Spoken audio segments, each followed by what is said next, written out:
Hi, everyone. Welcome to the Power Hungry Podcast. I'm Robert Bryce.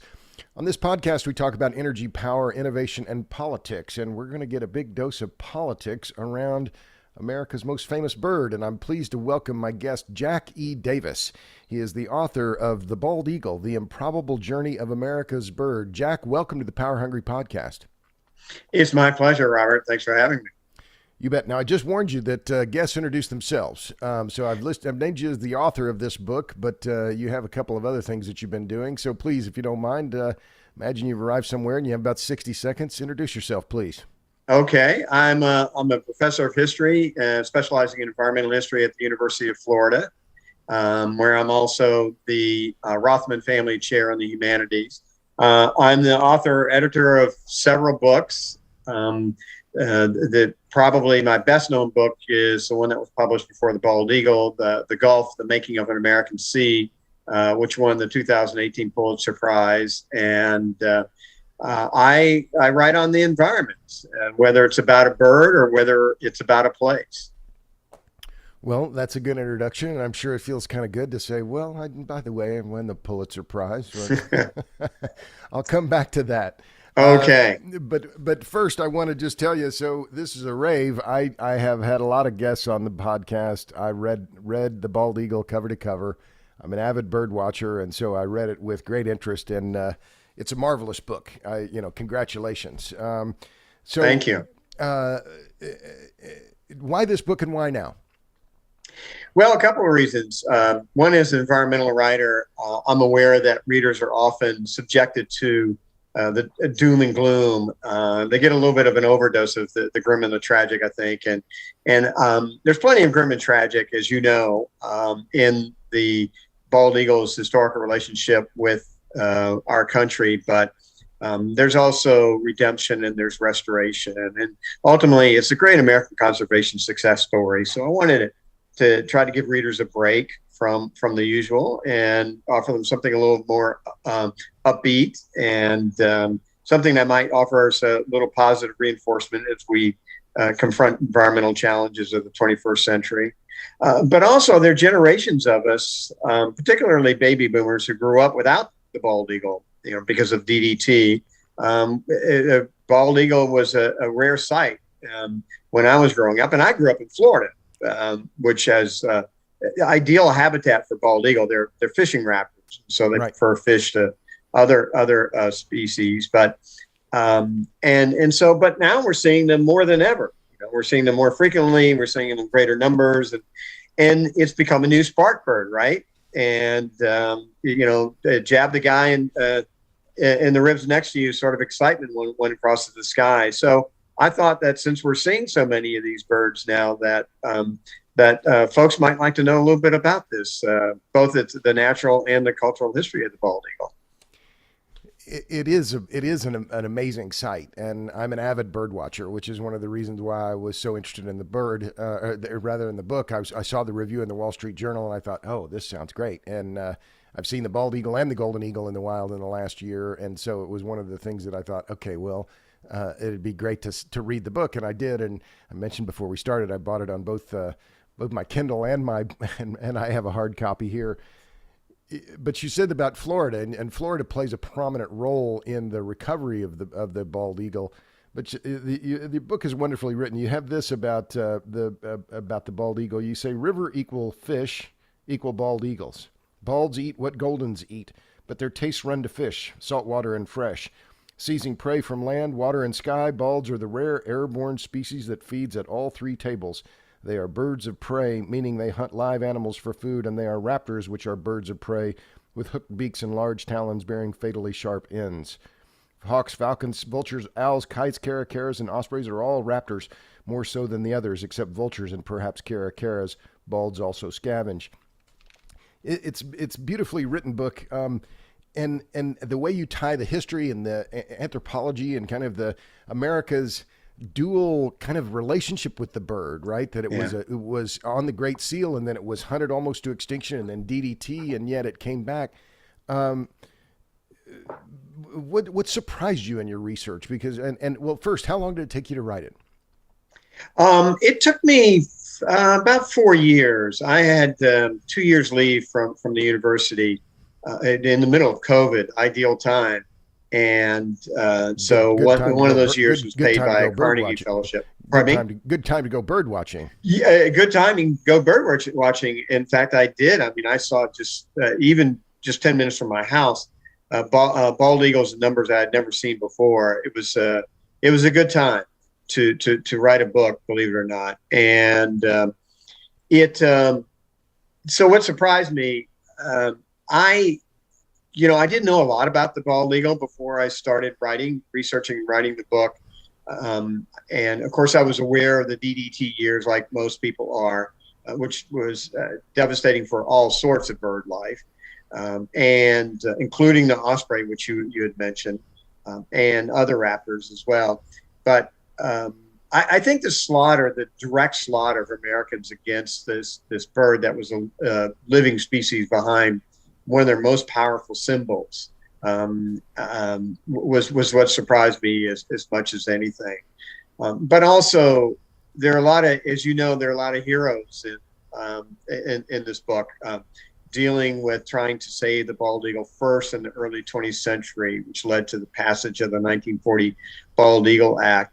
And unfortunately, that was followed 5 years later by the commercial release of DDT.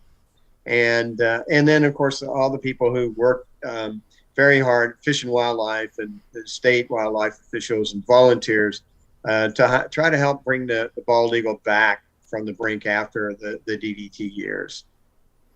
So, well, you write in several places about the changing scientific name of the bird, and that it went through several genus names before arriving on the final one.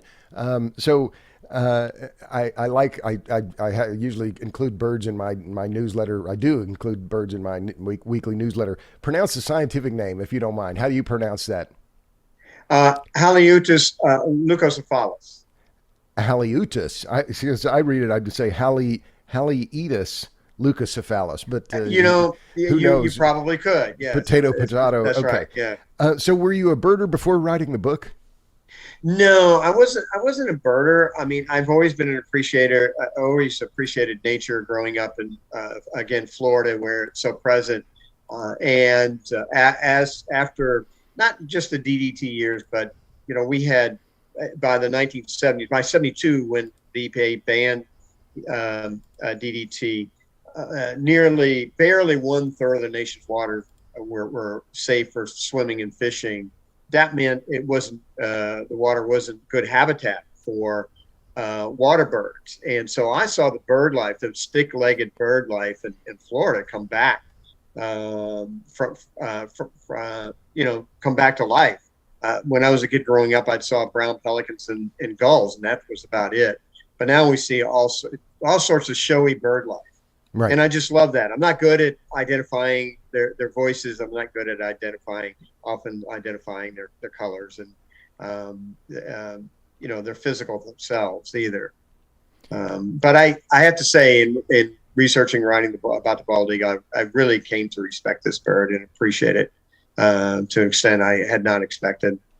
Well, let's talk about the bounty issue, because that was the one that to me was the part that was so remarkable, is that this bird. Well, first, let's come back to that. There were two things that I thought you debunked really at the beginning of the book that were remarkable. One was the Colbert Report, which has the bald eagle on it, and I watched that show, as a lot of people did, but that they show the bald eagle, but the sound of the bird is not the bald eagle. Explain that, if you don't mind.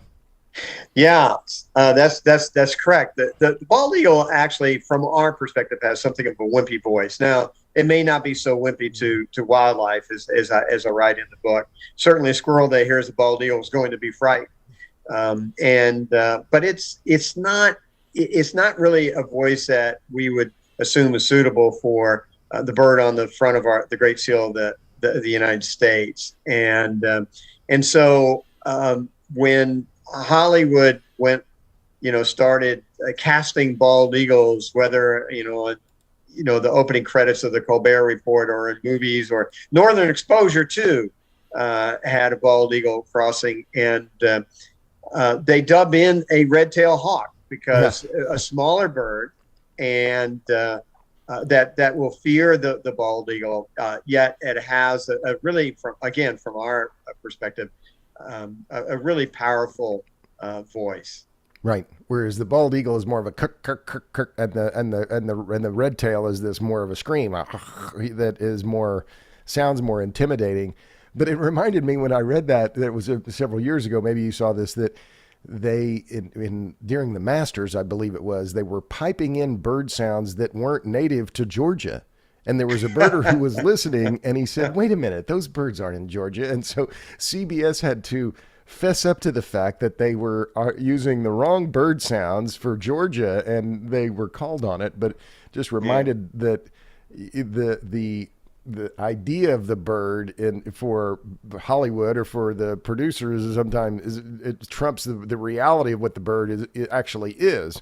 Right. But the other one is Benjamin Franklin and this whole idea of the turkey. And you write for several pages about the fact that, and the legend is that Franklin didn't want the bald eagle. He wanted the American turkey on the Great Seal.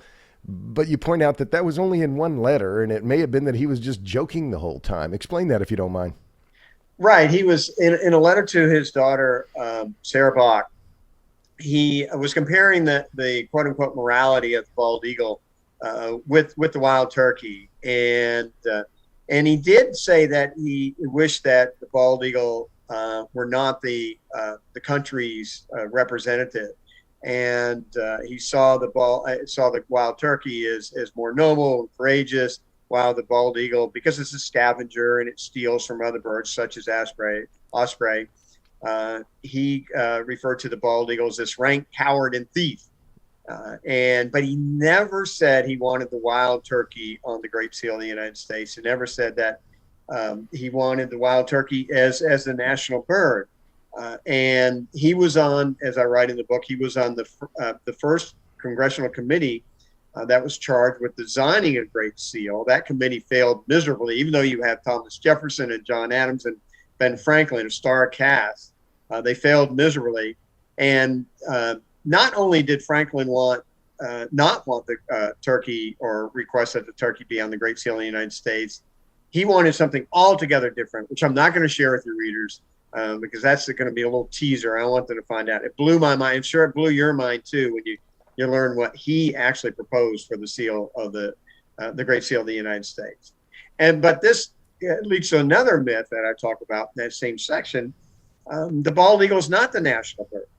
We have no national bird in this country. Congress has never designated national bird as it has a national mammal, which is the bison, the national flower, the rose, and the national tree, which is the oak.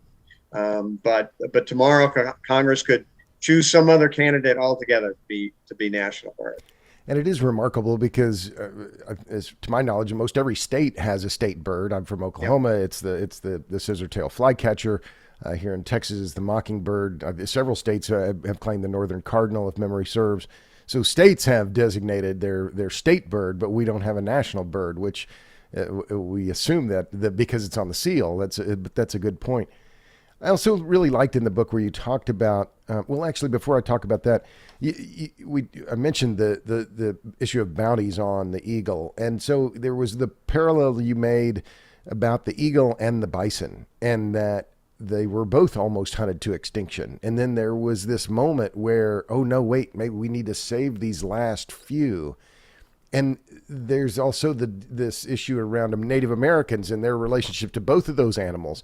Talk about that if you don't mind. That what is similar, or what are the parallels? Or I'm asking you on the spot here about the parallels between the bison and the eagle and how close they came to extinction.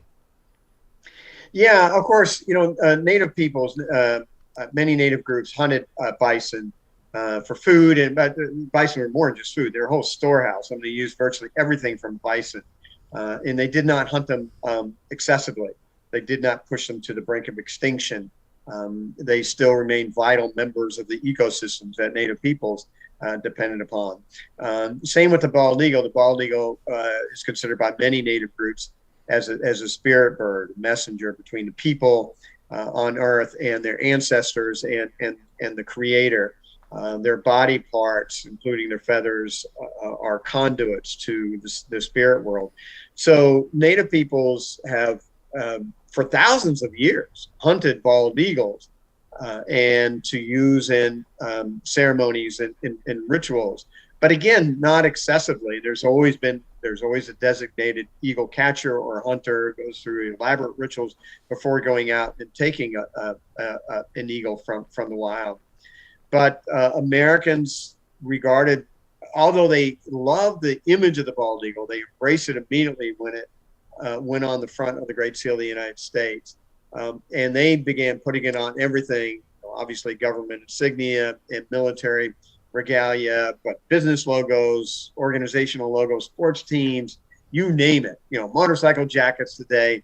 And but Americans did not like the living bird, the species. It's a predator, and they treated it like wolves and coyotes and mountain lions. They accused it of all sorts of crimes, often wrongfully, of stealing livestock such as pigs and calves and sheep, none of which it can lift off the ground. It can steal chickens, but a large bald eagle can perhaps lift 5 pounds off the ground, but really nothing more. And so bald eagles were marked for eradication. A bald eagle seen was a bald eagle to be shot. And you mentioned the bounty. You're referring to the bounty in the Alaska Territory, which was adopted in 1917, the very year that America. Here's another. So many ironies in this story. America in 1917 went to war. And in Europe, taking the symbol of the bald eagle, the bird of freedom, with it, this bird that was being denied its own freedom. That same year, Alaska implemented a bounty on a bald eagle. So somebody turning in a set of talons could collect 50 cents from the territory. And many people became full-time bald eagle bounty hunters. And that bounty remained in effect until 1952. And the territory paid bounties on over 128,000 bald eagles during that period. And you mentioned that even some of the talons animals would be shot in the lower 48, and the talons then sent to Alaska, where they there was essentially just a cross-border bounty collection that wasn't really valid if they were trying to eradicate or reduce populations in Alaska. But then, as Charlie Munger said, show me the incentive and I'll show you the outcome. But let's talk about that issue of the Native Americans and the spirit bird. It's really one of the great contrasts in the book between this centuries-long affiliation, identification of Native American tribes, and many of them, and you document it more thoroughly than anywhere else that I've ever seen, of all the different tribes that saw the eagles as important animals. And you note that in the 1500s, the conquistadors in New Mexico saw captured eagles, and in that that Native tribes were keeping eagles, and that went continued all the way through the 1800s, and I'm presumably even today that's the case. I know I lived on Navajo land for a couple of years, more than 40 years ago, and I remember going to a small zoo with a friend of mine who was actually an Apache, and there was a golden eagle in the cage there, and he said, "Hey, are you, Mr. Eagle, are you going to give me a feather today?" But the importance of the feathers, the importance of the symbol itself to Native tribes didn't change at all. Whereas with the U.S., we went through these just massive, as the public, or as Americans in general, went through this massive shift in how they viewed the bird. How do you describe that? It's how do you account for that? The wild swing in the identification of the bird as the image being accepted, but the actual physical bird not being accepted in American culture. Right. Well, there are a couple of paradoxes there, and I have that title, that chapter titled "Bird of Paradox." Right. One is that when Congress did pass the 1940 Bald Eagle Protection Act, making the bald eagle the only individual species to have its own law protecting it, federal law protecting it, that act outlawed traditional native relationships with the bald eagle. It criminalized their traditional behavior of taking birds out of the wild, eagles out of the wild, for ceremonial reasons. But also in 1940, when Congress passed that law, we were a year away from going to war once again in Europe to defeat fascist tyranny.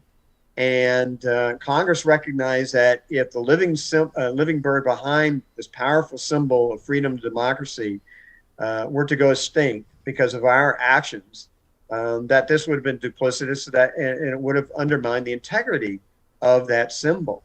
And so Congress stepped forward to try to save it with the Bald Eagle Protection Act. And there were many people who, in the early 20th century, who saw that the bald eagle was going the way of the bison, was going the way of the Carolina parakeet, the last of which died in 1918, or the passenger pigeon, the last of which died in 1914. And they didn't want to see that happen. And but, you know, again, another historical irony is that ornithologists were even wrongfully accusing bald eagles of all these crimes, and including kidnapping babies. I mean, this was the other part. Mothers were warned, don't leave your infants unattended outdoors unless you want a bald eagle to steal it away to its nest. Ornithologists are saying that this happened. The National Audubon Society in the early 20th century would not take a stand to protect the bald eagle, would not take a stand against the Alaska bounty. And so many people just saw this as, for the most influential and the best funded conservation organization devoted to bird protection. They couldn't see anything more hypocritical than that. And choosing your birds you want to save. And so this wonderful woman by the name of Rosalie Edge, who was an Audubon member, who pushed Audubon to protect the bald eagle, and when they wouldn't, she founded the Emergency Conservation Committee to expose the duplicity within the Audubon Society and to push for federal protection for the bald eagle. Well, as you say, Audubon Society, it reminds me in the book you profile John James Audubon, who had a remarkable career and born in Haiti, as you point out, and then had three different names, or was it Dominican Republic? Forgive me. Was he born in Haiti or was it Dominican Republic? My memory's failing. It wasn't Haiti yet. It was about to become, and that's when he moved to France. His father moved to France. Okay, right. So there's been a lot of history in looking at Audubon and the fact that he killed so many birds and so on, but that he was no friend of the bald eagle either, right? He didn't, and you write about how he had copied, and forgive me, I've forgotten the name. You go through several different artists of that time about how they drew the bald eagle, but Audubon, as you say, was like Franklin was not necessarily a big fan of the eagle. Talk about that for a minute, if you don't mind. No, John James Audubon despised the bald eagle for the reasons that Franklin claimed he did, because it was a scavenger and a thief. And he, in one sentence, he would call the bald eagle noble, and in another sentence, he would refer to it as a reprehensible bird. And he didn't want the bald eagle to be the national symbol, but he did, in fact, want the wild turkey to be the representative of, as he wrote, quote unquote, my country. Mm-hmm. And he, the artist or the other ornithologist that he may have plagiarized was Alexander Wilson, right, who was his contemporary, but also a predecessor into publishing a major ornithological work of North American birds. And they became rivals. And but the other thing that's interesting about Audubon is he believed he discovered a third eagle species. Only two eagle species nest in the wild in North America. That's the bald eagle and the golden. But he believed had discovered a third one, which he named the bird of Washington. And And he saw that for some reason he believed that this bird was a noble bird and worthy of the name Washington. But more than likely, we're 99% sure that what he was seeing was juvenile bald eagles. So, Right. Because they look very similar to golden eagles, often confused. They have mottled white and dark feathers, and they don't get their white head and white tail until age 4 or 5. And so, but there is the size of an adult bald eagle, even though they're pre-adults. And so he believed he had found this third species, and he included it in his portfolio, Birds of America. Right. So I was glad also to see in the book that you mentioned Hawk Mountain. I was there, in fact, just a few weeks ago. I've been there twice. As I mentioned, I'm an avid bird watcher, and it's a marvelous place. And I'm a longtime critic of the wind business. You mentioned wind energy in passing, and I went up there, and this is several weeks back, and I thought, man, what an amazing view. And I got to the top, and I put something on Twitter about it. I made a short video, and I got up there, and I thought, because it is incredible, the views from on top of the farms, and you could see for miles and miles. And I looked around, I thought, boy, if only there were some wind turbines around here that would really help. And then I looked to the north, and where is there? Long line of wind turbines on the ridge to the northeast. But Hawk Mountain plays an important role in Rachel Carson's book Silent Spring. Talk about that and why, Hawk Mountain was founded in 1934, the world's first sanctuary dedicated to the preservation of raptors. Why was it important in terms of the history of the bald eagle and to Rachel Carson's work in Silent Spring? So Hawk Mountain was founded by Rosalie Edge, who I mentioned earlier, who started the Emergency Conservation Committee. And she this is in created a sanctuary. I didn't mention it's in Pennsylvania, by the way. Yeah, it's central in Pennsylvania. And she founded it because it's a major thoroughfare of migrating raptors. And it had become a happy hunting ground for many people who knew about this, and they climb up the top of Hawk Mountain, which is about a 30, maybe 40-minute hike up. And they were shooting raptors out of the sky just for the fun of it. And so she created this sanctuary to prevent that from happening. And I refer to it as the I-95 of migrating raptors on the East Coast. And so ever since the founding of Hawk Mountain, people have maintained a migration census of raptors. And so in the 1950s, Hawk Mountain's bird count, or annual migration count, was important to understanding what was happening to the bird life, because with DDT taking its toll on American wildlife and getting into the food chain, those raptor migrations grew thinner and thinner each year. So Rachel Carson actually used the records from Hawk Mountain as an example of decline, a recorded example of declining bird populations. And I write about that in the book, as you mentioned, and I really enjoyed.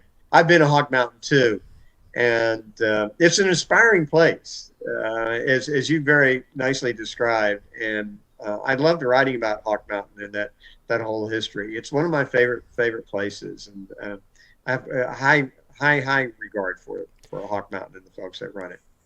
Well, I was there with my wife, Lauren. It was on our anniversary, June 7th. We got caught in a rainstorm. We didn't have any rain gear. We got soaked to the bone, but still an incredible, just the view from on top and the density of the woods there, but are remarkable, breathtaking. And it's about 2 hours north of Philadelphia.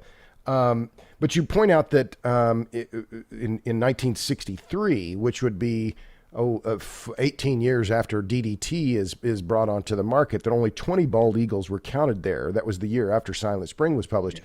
And I remember seeing on the bird tally, when I was there, I don't know whether it was red shoulders or sharp shins, but they counted over 300 hawks in one day, right? So that, yeah. But it was a way that the legacy of Rosalie Edge founding Hawk Mountain and keeping a census and tabulating the birds that had migrated through there, then became a critical metric where Carson could then go back and say, well, look, see, there's a clear decline in these species over time.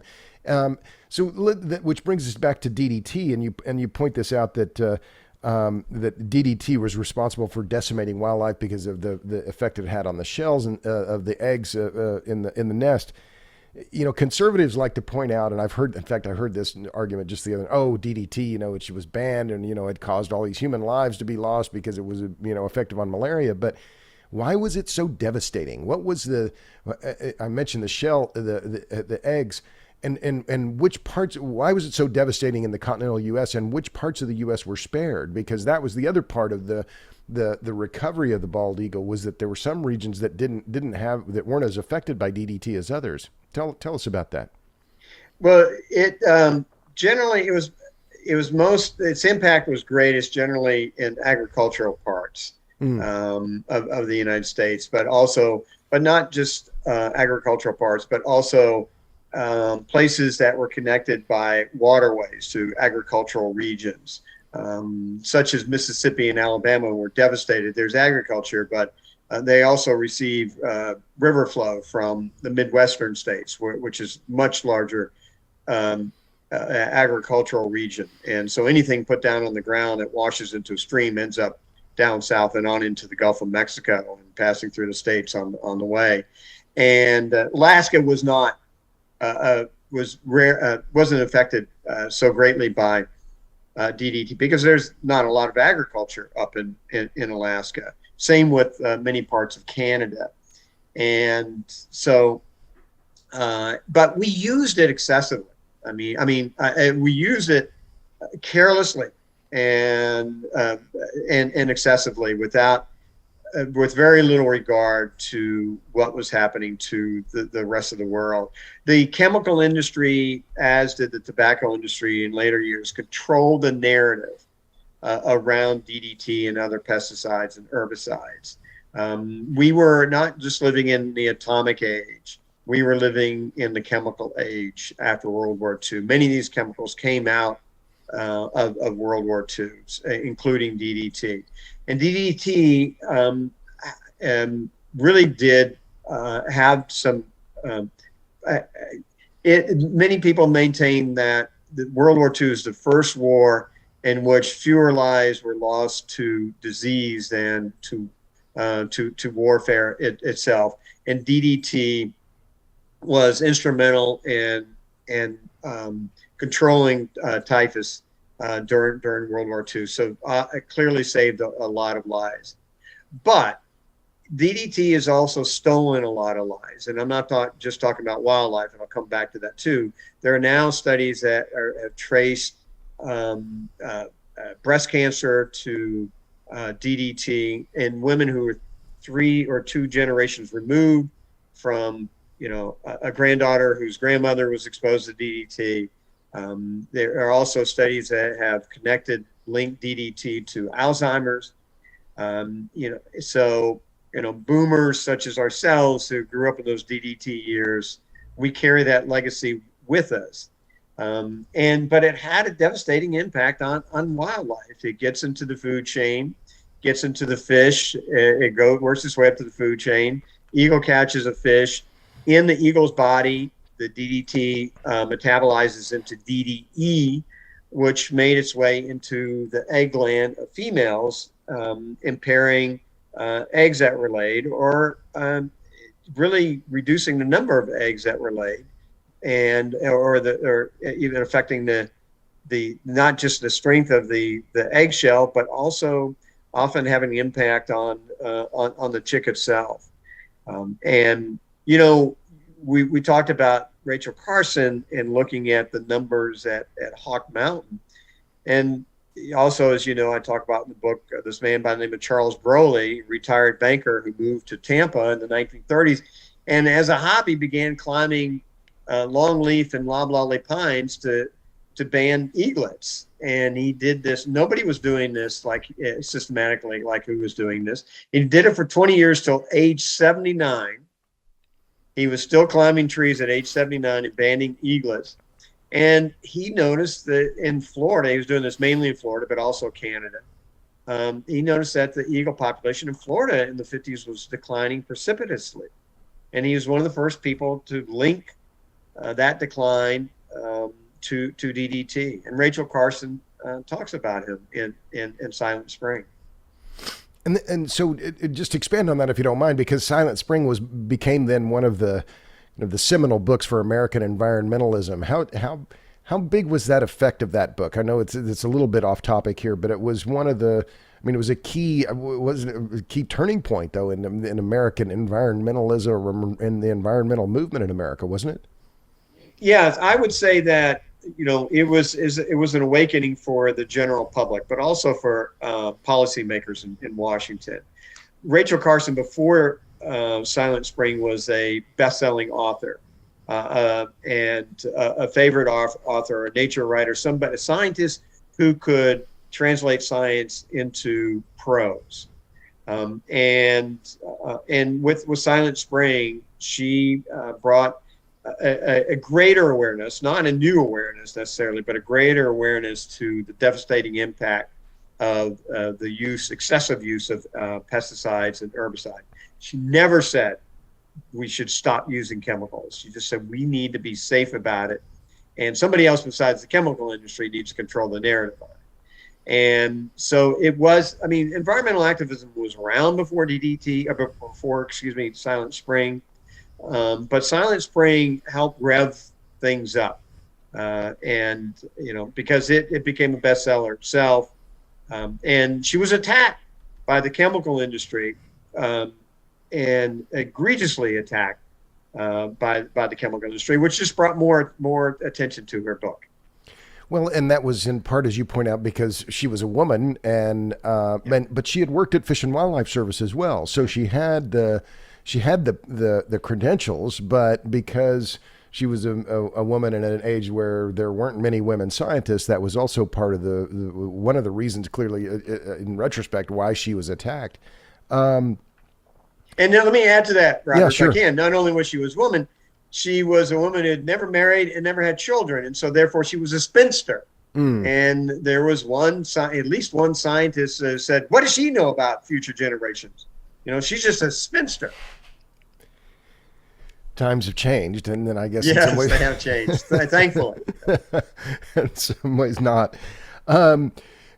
So we've talked about DDT and the fact that Alaska wasn't as affected, and so the populations of bald eagles in Alaska did not decline nearly to the extent that they did here in the continental U.S. And you point out that in the lower 48, that at one point the population was down to less than 500 nesting pairs.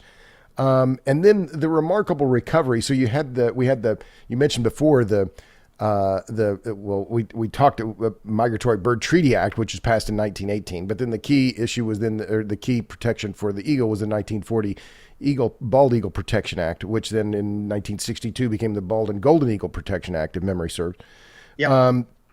But the recovery then from DDT was the part of the story that I think is the one you point out, that there's this redemption, right? That we pulled back from the edge of extinction. And Alaska doesn't play as big a role as Florida and Oklahoma. So explain, I'm a native of Tulsa. I'm proud of being from Oklahoma. Yeah. Explain the Sutton Center. I knew for a long time about the Sutton Center in Bartlesville, about its role in the recovery of the bald eagle, but explain, if you will, it was eggs from bald eagles in Florida that go to Oklahoma and then are sent around the country. Explain that, right, if you would, please. Yeah. So let me preface that by saying 1972 was the watershed year for bald eagles. EPA banned the sale of DDT in the U.S. It added raptors to the Migratory Bird Treaty Act. It toughened the penalty for harming bald eagles and golden eagles as well. But also in 1972, 50 years ago this October, Congress passed the Clean Water Act, which ultimately led to the cleanup of our habitat, but also the watery habitat of bald eagles. So with those chess pieces in place, including the Endangered Species Act of 1973, U.S. Fish and Wildlife launched eagle restoration programs across the country in the bicentennial, 1976. And If I can just interrupt, because I think you make another point about 1972. This happens during the Nixon administration, yes, and William Ruckelshaus was one of the yes, leaders there, and went yeah, actually beyond what a lot of people expected. And so it's one of the I mean, the facts are the facts, right? But it was that was a pivotal moment, pivotal year, and it was under a Republican administration. And to me, that's just interesting to point out, because when it comes down to conservation, it should be really a bipartisan issue, and a lot of that's been lost. But I just wanted to make that quick point. yeah, and it definitely was in Congress in the early 1970s, when a whole stream of environmental laws were passed, and the Clean Water Act was passed with a very strong bipartisan support, overriding within hours President Nixon's veto, which was a bit of surprise, because Nixon didn't usually veto environmental legislation. And William Ruckelshaus is who he appointed to be the administrator, which is the head person of EPA, took the very brave move to ban the sale of DDT. There was a lot of pressure on him not to ban DDT. Now, Nixon did support the ban or at least the sale of DDT in the United States. But then 1976, Fish and Wildlife, in partnership with state wildlife officials, launches restoration programs all over the country. There, the hacking programs in many parts. There's a incubation program, or a fertilization program in Ohio. But in the southeast, it should say that there are northern bald eagles and southern bald eagles. Some people say they're different subspecies. Some people say they're different gene pools. But in any case, northern bald eagles can't live in the south in the summer. They just can't handle the heat. They're bigger. Southern bald eagles prefer the south. They'll migrate north in the summer, but then they'll come back south.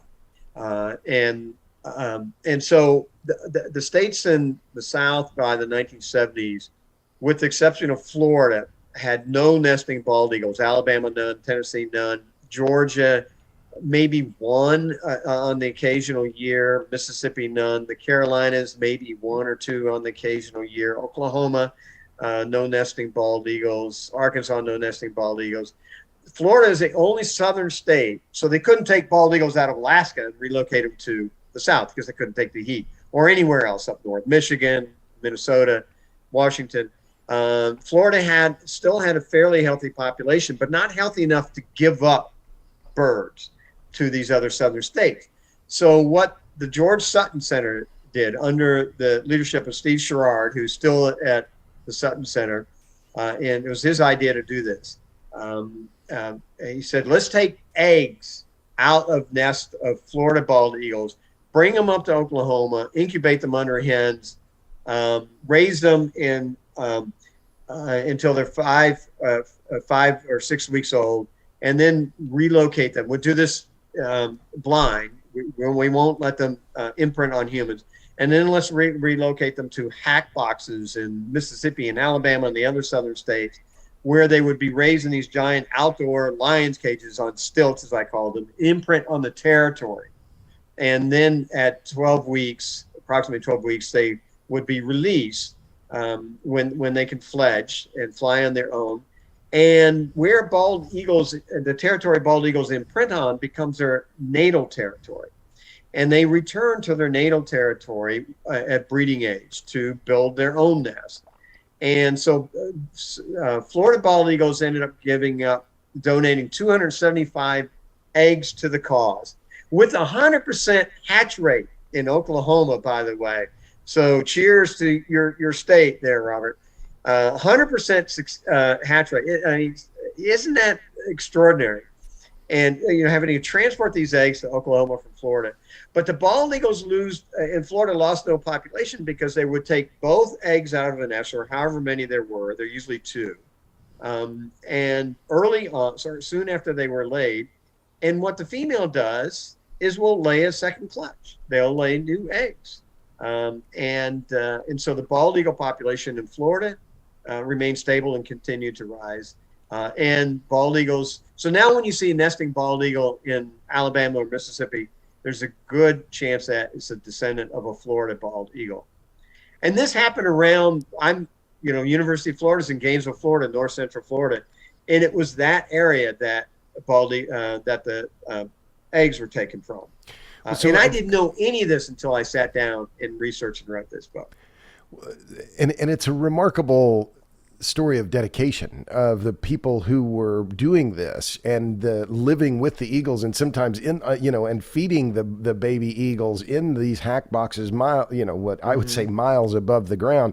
But I don't have my notes in front of me. But some of the other successful, you call them hack boxes, and today we think about hacking in computer terms. But this was hacking the wildlife growth, the growth of wildlife.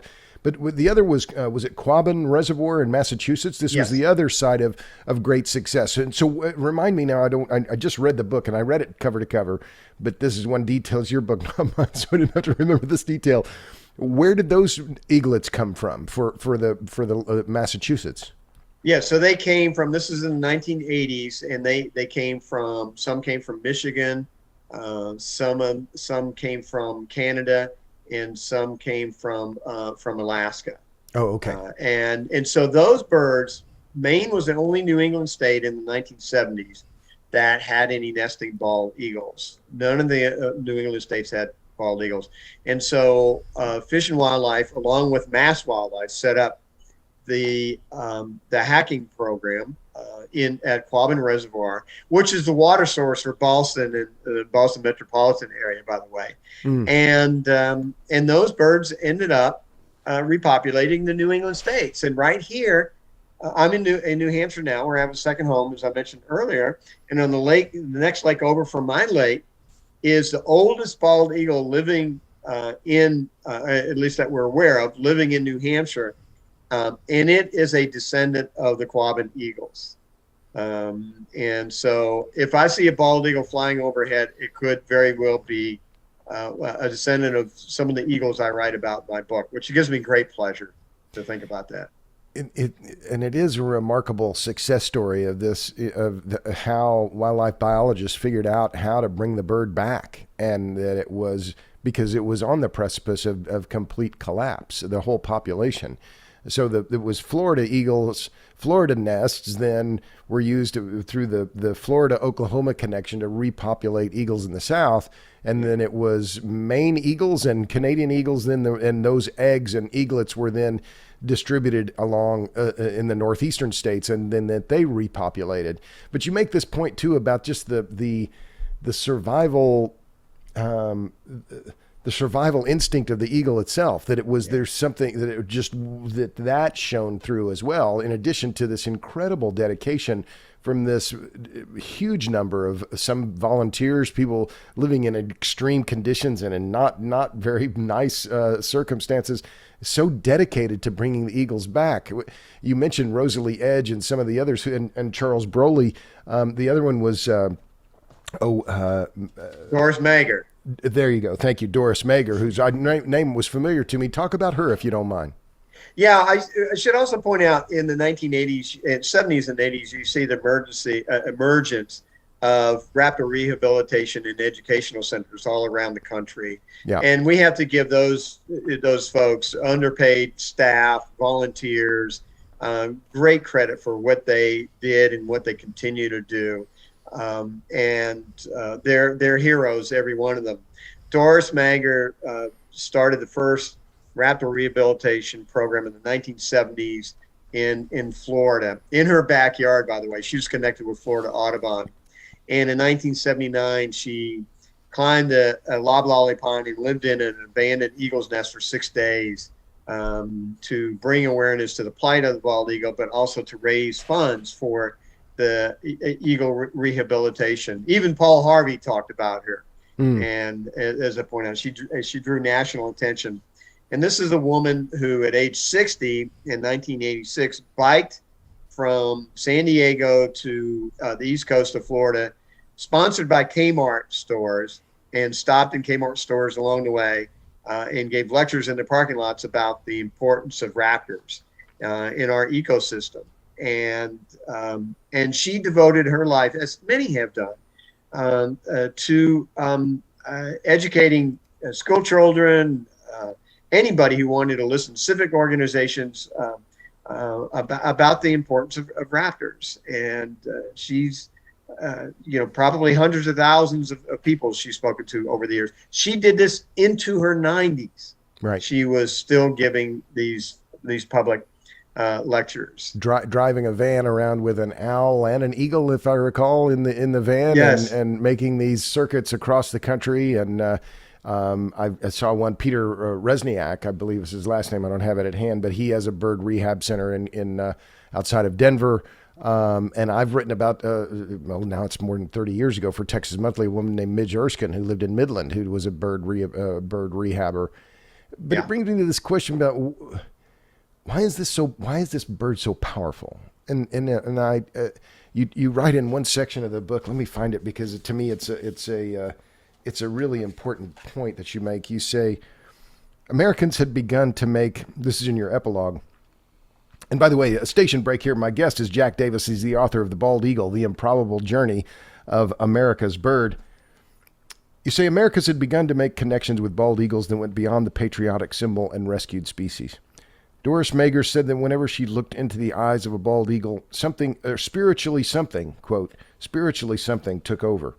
On a southwestern Georgia farm where chickens had been lifted toward heaven without end, Will Harris said he could never harm a bald eagle. Quote, there is just something spiritual about it. Such connections countered the false separation that Western society wedged between the conspicuousness of humans and non-human species, and manifested a profound awareness of the mysteries of an animal's life. Awareness could be deep and life-changing. What is it about this? I mean, I think there's a lot of power in birds, all birds, but there's something about raptors in particular, and eagles yet more so, partly because of their size and the power of what they are. But what is it about them that we talked about Native American tribes and the spiritual connection there? What is that about? How do you describe that? Where does that deep connection, that spiritual something, come from? Yeah. They're very charismatic birds, raptors generally, and the bald eagle with its white head and white feathers. And they convey qualities or traits that we tend to associate culturally with ourselves. Bravery, courage, strength, and freedom as well. And they are the ultimate free birds, aren't they? They really don't, bald eagles really don't have any predators outside of humans. And so I think it makes it easier for us to identify with raptors and bald eagles in particular, because of that charisma. And also, as I mentioned at the beginning of the program, a generation of us grew up without bald eagles, this living symbol behind this living bird behind this really powerful symbol in the United States. And so, now that we see them, we are fascinated by them. We're more aware than what earlier generations were about the human connection with the natural world. That's one thing. We're better educated. We know how ecosystems work. This science of ecology is very young science compared to many other sciences. And, going to school in the 1960s and 70s, I never heard the word ecology. It just wasn't taught in science classes. And now it is. But also we've learned that the bald eagle, I think, as I point out in the book, is willing to live with us. And that's something scientists didn't think it would do. The restoration of the bald eagle exceeded everybody's expectations, including wildlife officials and scientists who were involved in restoration. And that in part because the bald eagle said, hey, we will nest on your golf course. We will nest on your school campuses, in your gated community. So they've shown that they're willing to live with us, and we really like it.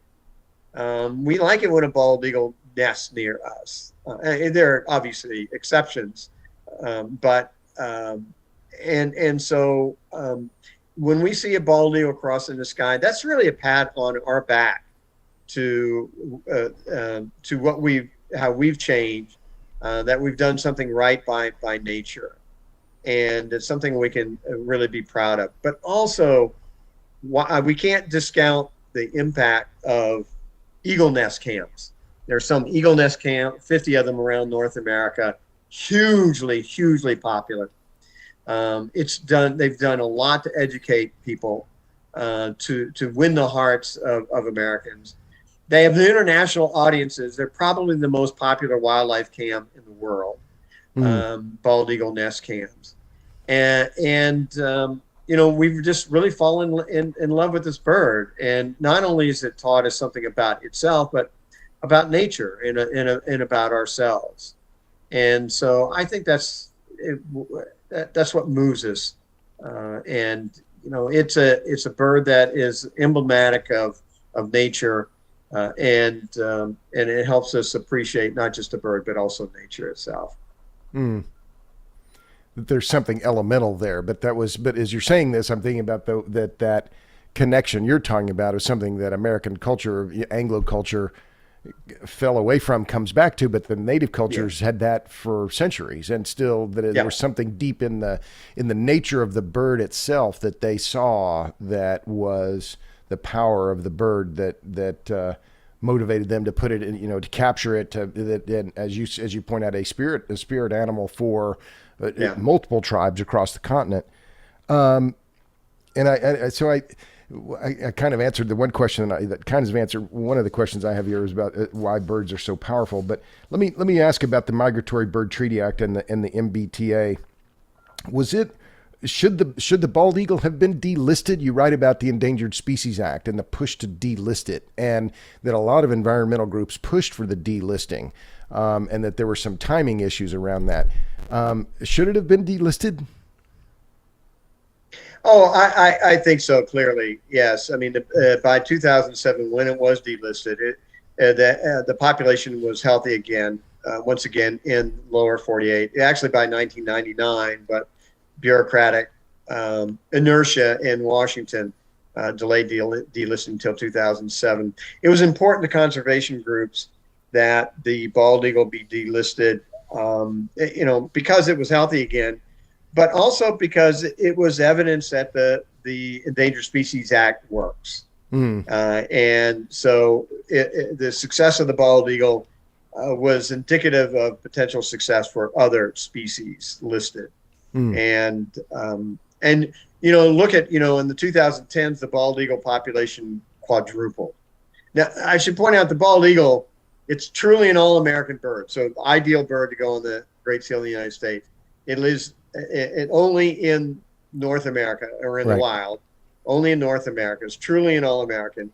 Whereas the golden is found around the world. Where the golden is found around the northern hemisphere. That's exactly right. But and there's some 60 eagle species around the world, but we're the only ones that have the bald eagle. Right. And the bald eagle population during the 2010s quadrupled, and today the population continent-wide is approximately 500,000, which is equal to the estimated size of the population when Europeans first came to North America. And so to me, that's just this great American conservation success story that we can attribute to ourselves, or our changing attitudes, what we did for the bald eagle. But also, I don't want to leave this out. You touched on it just earlier. The bald eagles themselves, they have what I refer to as the ideal family values. They mate for life. They maintain a fidelity to the same nest as long as that nest exists, and they raise their young with such devotion. They feed them so well that when they leave their natal territory between 16 and 20 weeks of age, they often weigh more than their parents. Wow. Huh.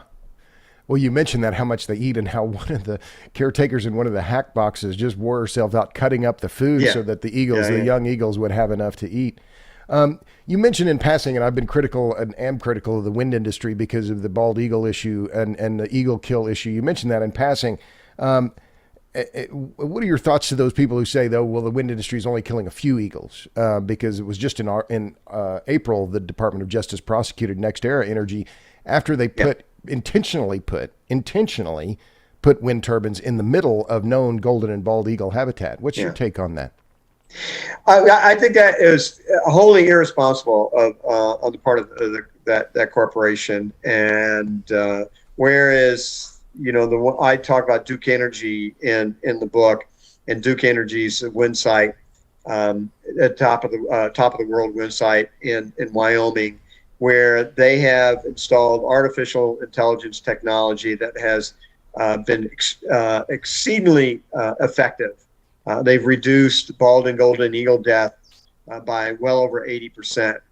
And I interviewed the main individual at Duke Energy behind that, a wildlife biologist who was actually involved with eagle restoration in Indiana in the 1980s. So he's very much dedicated to what he's doing. Duke Energy is too. So they've had great success rate. There's really no excuse for the wind industry to kill birds in huge numbers with the technology that is available out there. Yeah, I mean, clearly it's a complicated issue, and but it's part of this kind of green halo, as Dustin Mulvaney's line or his description around wind and solar. There was this green halo, and then because they're renewable, well, that may be the case, but it was clear, and the Department of Justice's own press release reads like an indictment of NextEra and what they did. But I'll just add, Duke was also prosecuted, one of the only other companies that was prosecuted for killing eagles. And it's good to know. I didn't know about what you had said, what you pointed about the AI system, which is clearly what's going to need to happen if they're going to continue building these wind turbines throughout the West. But so a couple of last questions. And again, my guest is Jack Davis. He wants you to buy his new book, The Bald Eagle, The Improbable Journey of America's Bird. So you won the Pulitzer Prize. I haven't. How did that change your life? Did it change your life? What was that? I mean, it's not the Nobel Prize, right? You haven't cured cancer, but it's a big deal. Or am I just imagining? How big of a deal was it to you?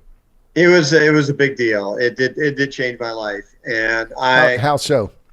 Well, I mean, I'll always be known as the Pulitzer Prize winning historian, Jack Davis. That's how I'm introduced, and I give a lot of public talks, and it put me in great demand to give public talks, and it's put a demand on me in other ways too, and such as, but what do you mean in other ways too? Well, for instance, I've given some 150 public talks on the Gulf of Mexico. And the Pulitzer Prize carried over to this book. It says right on the front of the Bald Eagle, Pulitzer Prize winner Jack E. Davis. That book came out March 1. I've given over 50 talks on the Bald Eagle, and the Bald Eagle has a lot to do with that. Sure. It gives you a certain street cred, that you didn't have before, and people suddenly respect your opinion in ways they and maybe think, I get greater respect for my students, and maybe think you're smarter. That was immediate, and but it's to me the Pulitzer Prize is really about the Gulf of Mexico. I wrote that book because I felt as though that the Gulf's true identity be stolen by so many tragic hurricanes and oil spills, and that there was much more to the Gulf than what the media and the general public understood. And so I wanted to introduce them to the Gulf and let them know that all Americans are connected to the Gulf, both historically and ecologically, whether you've seen the Gulf or not. And so the Pulitzer Prize brought some some positive publicity to the Gulf of Mexico for a change, I think. Yeah, well, the Gulf is it's a remarkable region, and for a lot of different reasons. But I'm going to have to read that book next, I suppose. So, are you writing another book? Do you have? Now, I've written a few books myself, and people ask me that. I'm like, oh man, don't ask me that question. But now I'm going to put you on the spot. Are you working on something else? I'm sure you're glad to have this one out, but I have to ask the question. Yeah, I haven't finalized anything yet. I know I want to write about environmental successes on some level, because again, as I said earlier, I think that we're people are growing a bit fatigued by all the doom and gloom, and they start shutting down. And there's right, plenty, and there's a plenty lot of of that. And when I tell, when I tell people that, well, I'm going to write about environmental successes, they light up. Their faces just light up. And these are not necessarily, tree huggers or birders I'm talking to. And they say, oh, God, that would be so wonderful. Yeah, please do that. Please do that. And there are plenty of environmental successes, and which is not to, suggest that we haven't had this horrific relationship historically with the environment, but we've gotten some things right. And I think we don't raise our kids in a negative, or most of us don't raise our kids in a negative environment. We raise them with positive reinforcement, right? And I think, the general public needs positive reinforcement from time to time too. Yeah, I like that idea, because there is a lot of a joke that can the world get any crazier after COVID and now the Russia invasion and now inflation and recession and all these other things that people are desperate for some good news. So, what are you reading? I know you've written books. I've done a couple myself. And what's on your bookshelf? What are you reading these days? So at the moment, I'm reading this new book out. And I'm going to grab it real quick here. Okay. So, just out, Taylor Broiby's book, Boys in Oil, Growing Up Gay in Fractured Land. And he does a beautiful job. He grew up in North Dakota, in coal country, North Dakota. And he does just this beautiful job of weaving together his story with the natural environment, and in his home state, and how the environment affected him, but also, how it became an escape for him, growing at a time when being gay was not acceptable, particularly in such a masculine place like coal country, North Dakota. Beautiful writer. He's a poet. But he's written this beautiful book. So that's on my nightstand right now. Gotcha. And so last question, and you've kind of touched on this a little bit, Jack, but what makes you optimistic? What gives you hope for the future? Looking back in history and seeing those, digging up those positive examples. The Clean Air Act of 1970 and the Clean Water Act of 1972, just majorly important, life-changing legislation for all of us. Great success stories there. The air we breathe today is so much cleaner thanks to the Clean Air Act. So there are these examples from the past, but also I have hope because, the millennials and the Gen Zs, they're not happy with the environmental legacy that we are handing down to them. And they've had enough of this. And they're smart enough to know that when nature is wild and active and healthy, then we are also healthy. They very much understand the connection between the human quality of life and a clean environment. And so I think that they're going to change things. They're going to set the country on a new course. That's my hope. Oh, well, good. Well, that's a good place to stop. So my guest has been Jack Davis. Buy his new book. It is quite remarkable. I highly recommend it. I read it cover to cover, and I don't read a lot of books cover to cover. The book is The Bald Eagle, The Improbable Journey of America's Bird. Jack, thanks a million for being on the Power Hungry podcast. Really enjoyed it, Robert. Thanks for having me. And thanks to all you for tuning in to this episode of the Power Hungry podcast. Until the next one, see ya.